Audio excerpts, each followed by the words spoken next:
Normal ছবিটা দেখুন আর editing করা ছবিটা দেখুন, পুরা হিরো হয়ে গেছে। আরেকটা ম্যাজিক দেখাচ্ছি, এই যে নরমাল ছবিটা, এডিটিং করা ছবি, একদম সহজ মাধ্যমে দেখাবো এই ধরনের ছবি কিভাবে এডিটিং করতে হয়। আপনিও হিরোর মতো হইতে পারবেন ছবি এডিটিং করে। আসেন দেখে আসি। মোবাইলে পিক্সআর্ট অ্যাপ্লিকেশনটা থাকতে হবে, আর এই পিক্সআর্ট অ্যাপ্লিকেশনটা কিন্তু গুগল প্লে স্টোর থেকে ফ্রিতে ইনস্টল করতে পারবেন। পিক্সআর্টে চলে আসবেন, প্লাস আইকনে ট্যাপ দিবেন, গ্যালারিটা শো করবে, গ্যালারি থেকে একটা ব্যাকগ্রাউন্ড সিলেক্ট করে নেবেন।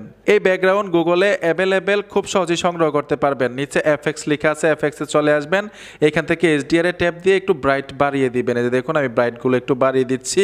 উপর থেকে টিক মারে চলে আসবেন, আবার এফএক্সে চলে আসবেন, এখান থেকে ব্লার করতে হবে। যে দেখুন আমি ব্লারে টাচ করে ব্লারটা একটু বাড়িয়ে দিলাম, ঠিক আছে। আবার টিক মারে ট্যাপ দিব আর একটু ব্রাইট করার জন্য, এফএক্সে চলে আসবেন, এইখান থেকে আপনারা এফএক্সে ট্যাপ দিয়ে এইচডিআর এ চলে আসবেন।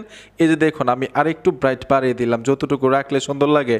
টিক মারে চলে আসবেন, এইখানে দেখুন অ্যাড ফটো লেখা আছে, অ্যাড ফটোতে ট্যাপ দিয়ে যে ছবিটাকে এডিটিং করতে চাচ্ছেন ছবিটা এখানে নিয়ে আসবেন। নিচ থেকে রিমুভ বিজিতে টাচ করে ব্যাকগ্রাউন্ড রিমুভ করতে হবে। এই যে দেখুন ব্যাকগ্রাউন্ড রিমুভ করে একটু ছবিটা বড় করে দিলাম, অস্থির একটা ছবি এডিট হয়ে গেছে। এখন প্লাস আইকনে টাচ করে স্টিকারে চলে আসবেন, এখানে ইফেক্ট অ্যাড করতে পারবেন, যে কোনো ধরনের ইফেক্ট। ছবিটা গ্যালারিতে নেওয়ার জন্য উপর থেকে সেভ আইকনে ট্যাপ দিবেন, গ্যালারিতে চলে যাবে।